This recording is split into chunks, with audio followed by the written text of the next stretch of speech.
बहुत समय पहले की बात है। विजयगढ़ नामक एक सुंदर और समृद्ध राज्य हुआ करता था। इस राज्य में राजा विक्रम सिंह अपनी रानी और एकमात्र पुत्री राजकुमारी यशोधरा के साथ रहते थे। यशोधरा न केवल सुंदर थी बल्कि अत्यंत विदुषी, विनम्र और दयालु भी थी। उसका सौंदर्य दूर दूर तक प्रसिद्ध था। जब वह 18 वर्ष की हुई तो कई राज्यों से राजकुमार विवाह प्रस्ताव लेकर आए, लेकिन राजकुमारी का मन विवाह में नहीं था। उसे तंत्र और रहस्यमय शक्तियों में विशेष रुचि थी। वह अक्सर महल के पुस्तकालय में तंत्र मंत्र और पुरानी जादुई किताबें पढ़ा करती थी। एक दिन यशोधरा महल से बाहर निकलकर जंगल में चली गई। उसे वहां एक पुरानी और टूटी फूटी झोपड़ी दिखाई दी, जहां एक बूढ़ी औरत रहती थी, जिसे सब लोग जंगल की साध्वी कहते थे। गांव के लोग कहते थे कि वह औरत कोई आम इंसान नहीं बल्कि 100 साल पुरानी चुड़ैल है जो अमृता की खोज में है। राजकुमारी उस झोपड़ी में पहुंची और साध्वी से तंत्र मंत्र सीखने की इच्छा प्रकट की। साध्वी पहले तो मना करती रही, लेकिन जब उसने देखा कि यशोधरा सच्चे मन से सीखना चाहती है तो उसने उसे शिष्य बना लिया।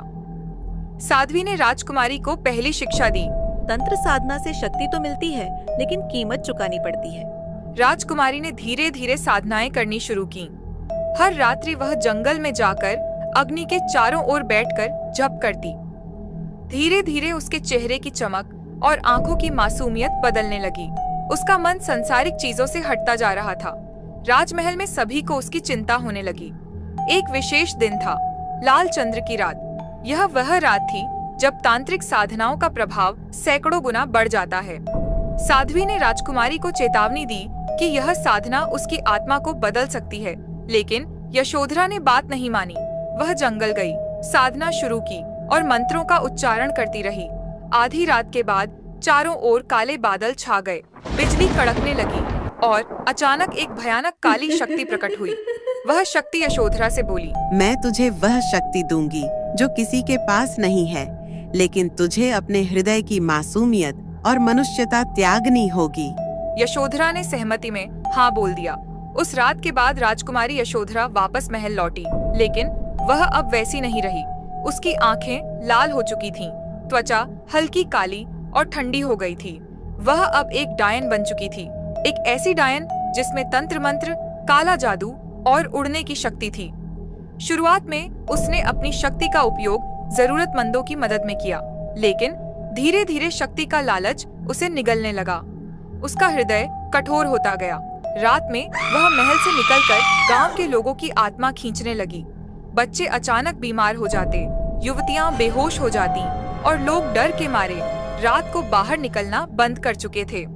राजा विक्रम सिंह को खबर लगी कि राजकुमारी के बदन में अब कोई और आत्मा बस चुकी है। उन्होंने राज्य के सबसे बड़े तांत्रिक आचार्य वशिष्ठ को बुलाया। आचार्य ने ध्यान लगाकर देखा और बताया, राजकुमारी अब राजकुमारी नहीं रही, वह रक्त डायन बन चुकी है। उसे बस एक उपाय से बचाया जा सकता है, मानव प्रेम और बलिदान से। राजा रोने लगा पर हार नहीं माना। राजा ने अपने छोटे भाई के बेटे अर्जुन को बुलवाया। अर्जुन बचपन से यशोधरा को पसंद करता था। वह जंगल में गया और राजकुमारी से मिलने की कोशिश की। यशोधरा ने अर्जुन को पहचान लिया, लेकिन उसकी डायन रूप की आत्मा उस पर हमला करने लगी। अर्जुन ने कहा, अगर मेरे रक्त से तुझे शक्ति मिलती है तो ले लो, लेकिन मुझे तुझसे प्यार है। डायन बनने से नहीं रोका तो प्रेम की गरिमा मिट जाएगी। राजकुमारी के अंदर कुछ टूट गया। उसकी आंखों से आंसू बहने लगे। उसका शरीर कांपने लगा और वह जमीन पर गिर पड़ी। उस क्षण आकाश से बिजली गिरी और काले बादल हट गए। यशोधरा की आत्मा और डायन की आत्मा में संघर्ष होने लगा। अचानक वह चीखने लगी, मुझे बचा लो, मुझे वापस जाना है। आत्मा दो भागों में बट गई। एक हिस्सा आकाश में विलीन हो गया, लेकिन दूसरा हिस्सा उसी जंगल में एक पीपल के पेड़ में समा गया। यशोधरा का शरीर बेहोश होकर जमीन पर गिर पड़ा। अर्जुन उसे उठाकर महल लाया। वैद्यों ने उसकी देखभाल की, लेकिन यशोधरा कभी पूरी तरह ठीक नहीं हो पाई। वह मौन हो गई, किसी से कुछ नहीं बोलती थी। उसकी आंखों में अब भी रहस्य और गहराई थी। कुछ महीने बाद उसने खुद को महल से दूर एक मंदिर में समर्पित कर दिया। वहाँ वह रोज देवी की पूजा करती और उन लड़कियों की आत्मा के लिए प्रार्थना करती जिन्हें कभी उसने कष्ट दिया था। कहा जाता है कि आज भी विजयगढ़ के जंगलों में उस पीपल के पेड़ से कभी कभी यशोधरा की आवाज सुनाई देती है। शक्ति का अभिमान कभी मत करना, वरना जो राजकुमारी होती है वह डायन बन जाती है। राजकुमारी यशोधरा अब एक मंदिर में रहती थी। उसने अपने सारे सुख त्याग दिए। वह रोज माता दुर्गा की आरती करती, फूल चढ़ाती और पूरी रात ध्यान में बैठी रहती। मंदिर के पुजारी और ग्रामीण अब उसे माता यशो कहकर पुकारते थे, पर राजमहल में सब कुछ शांत नहीं था। अर्जुन अब युवा योद्धाओं को तांत्रिक रक्षाओं की ट्रेनिंग देने लगा था। उसे डर था कि डायन की अधूरी आत्मा, जो अब भी पीपल के पेड़ में छिपी थी, कभी भी लौट सकती है। एक रात एक छोटी बच्ची अचानक मंदिर के बाहर बेहोश पाई गई। उसकी नब्ज तेज थी और शरीर ठंडा। पुजारी समझ गए कि डायन आत्मा फिर से जाग चुकी है। यशोधरा दौड़ती हुई वहां पहुंची। बच्ची के पास बैठी उसने उसी क्षण देवी से प्रार्थना की, अगर मेरा प्रायश्चित पूरा नहीं हुआ तो इस बच्ची को मुक्त न करना, उसकी पीड़ा मेरी हो जाए।